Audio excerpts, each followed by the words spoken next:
So good morning, friends. In the previous lecture, we saw about APMC, what are the marketing constraints, and what the government has introduced in its recent reforms to improve the lives of farmers. In this video, we will look at the next part. We'll look at how contract farming will help in the improving the lives of farmers. Now let's take an example of a farmer in Nagpur. Their onion production is the primary crop that is grown in that area. So previously, as we know, by the December and January time, we had inflation and onion prices shot up. So in one season, onion prices have shot up, and based on that, farmer is sowing his next onion crop thinking he'll at least get more prices. But what happens is, in the same way, a lot of farmers will think in the same way, and everyone will sow onion. And as a result, what happens, there'll be a glut in the market, and the farmer will get very, very low prices, even below the cost of production. Now, at that point of time, a farmer will approach a money lender for his own consumption needs, for again investing in, or for the next crop. And that time, he'll get caught in a debt trap. So like that, this cycle has been continuing, and the previous NCRB report has told around 10,000 farmers have committed suicide last year. So one of the ways of preventing this is through contract farming.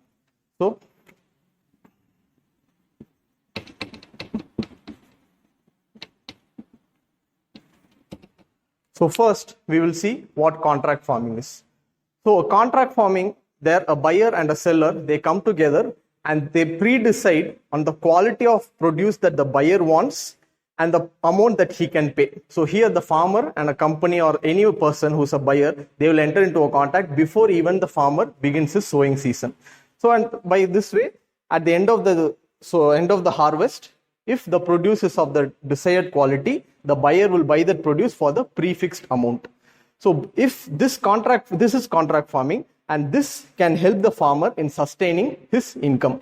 So here, irrespective of how the price varies in the market, whether it's increasing or whether it is decreasing, the farmer will get the prescribed price for his produce. So here the farmer's livelihood is secure, his income is secure, and he can easily use the money and use it for the next crop production.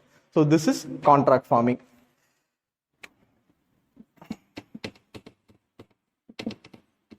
So other than providing income security, what are the other benefits that contract farming will give? We'll see about that.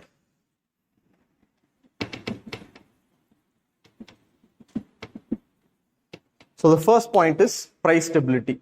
Now this does not affect only the farmer, but also the consumer and also a lot of food processing industries. Now we can take an example of Lay's or Cadbury's or any food processing industry. These people cannot change the price of the product as and when the market situation is going up. Irrespective of what is happening, the Lay's packet that we get is the same price, and the Coke or other fruit drinks we drink is of again the same price. So this will again promote more and more food processing industries because they will be able to acquire continuous stream of produce at their desired price.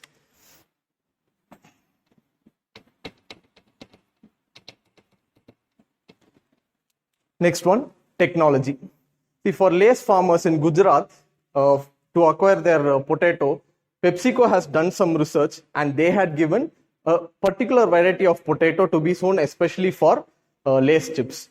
This particular variety gives higher yield and bigger potatoes. So this is one example of how technology transfer will take place from the company to the farmer. So similarly, entire production chain, it can change, whether it is in the type of crop produced or new varieties that is being sown or in the other farm management practices. Because once the situation is improving for the farmer, again it is the company who is going to benefit from this.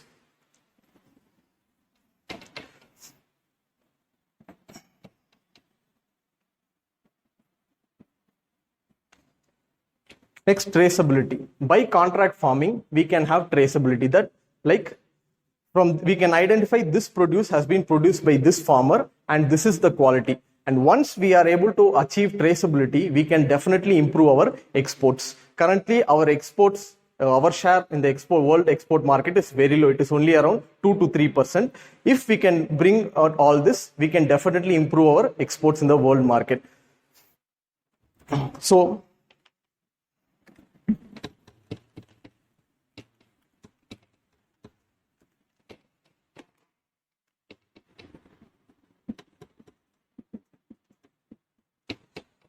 constraint, in spite of having so many benefits, now what are the constraints and why it is not as popular as it should be in India.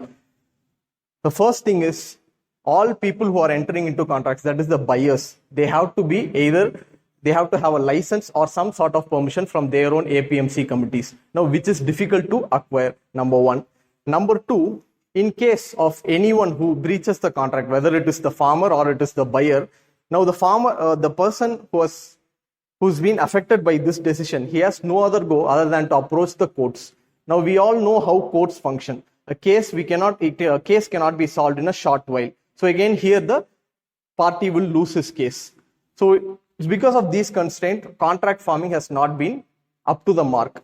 So in order to improve this, the central government has been taking some steps. The central government announced something called Model Contract Farming Act, wherein they encouraged all the states to adopt a law on similar lines. But again, a lot of states have not adopted it. Around 21 states have, however, made some minor changes in their act to facilitate contract farming.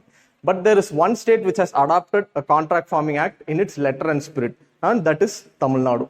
So what Tamil Nadu has done is, recently it has adopted a contract farming act and it has some very good provisions. So we'll see what these provisions are and how this will be helping the farmer.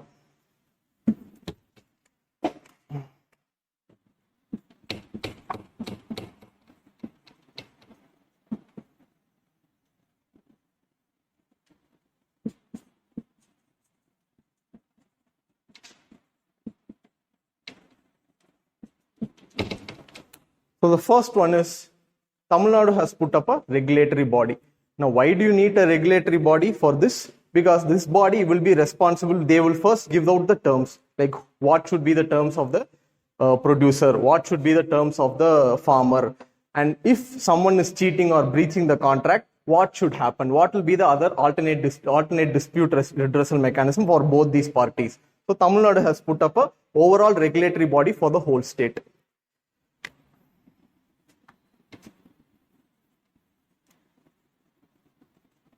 So in most of the states, till now, only the buyer will decide the price. But what Tamil Nadu has done is, they have introduced a clause wherein both the buyer as well as the farmer, they can jointly negotiate the price. So here the farmer will have more say.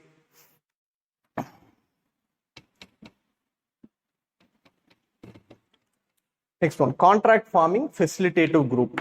Now this group will be formed at every district level. Now these contract farming groups or facilitative groups, they will first educate the farmer, and again they will try to engage with the companies, and they will try to promote more and more contract farming ad.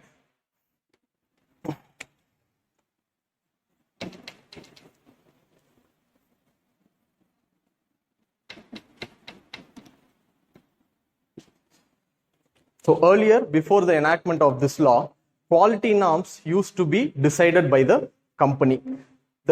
If this is the case, there were cases where the company fixed very high quality norms that the farmer was not able to meet, and hence the farmer lost all his produce, and he was not able to sell his produce to that buyer and get the money back. So here, what Tamil Nadu has done is, they have told all quality norms will be fixed by an expert committee, and that expert committee will also decide whether this produces, whether it is meeting the quality norms or whether it is not meeting the quality norms. Because before this, in the absence of this committee, what used to happen is the the buyer, they used to have freedom. Where if they want the produce, they can buy the produce, or they can simply tell it is not meeting the contractual norms, and they can reject the produce. So this group, it's a neutral group, and it is expected to give just decisions.